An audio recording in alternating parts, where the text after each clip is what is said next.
দেখতেছি মেয়েটা আমার পড়ে গেছে গা, পড়ে গেছে, ওনারা কেউ ধরে না, ফোনে ব্যস্ত সবাই।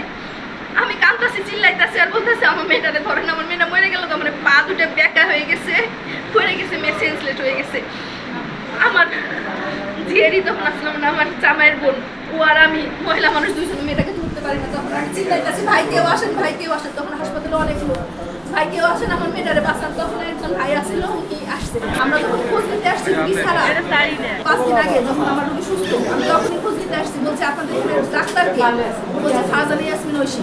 আমি সে সবসময় তাকে বলে না আমরা ডাকলেই আসি না, সে আসেই নাই। বাংলাদেশের শক্তিশালী থার্মিক স্টিল বার ফেমাস স্টিল লিমিটেড। আমি আসার পর যখন বাচ্চা দেখি, বাচ্চার এখান থেকে ঘাড় পুরা ছুলা, মানে লাল হয়ে আছে, নাক মুখ দিয়ে রক্ত আসতেছে।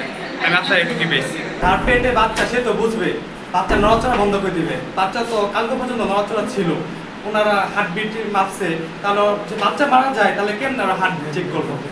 বাচ্চা তো সুস্থ ছিল, নিয়ে সুস্থ ছিল এবং তার যত রিপোর্ট আছে যেগুলো দেখে যাচাই করতে পারে, তাদের ভুল ট্রিটমেন্টে আমার মেয়েটা মারা গেছে। নগর মাতৃসদন হসপিটালে আজকে ডেলিভারির সময় একটা শিশু মারা যায়।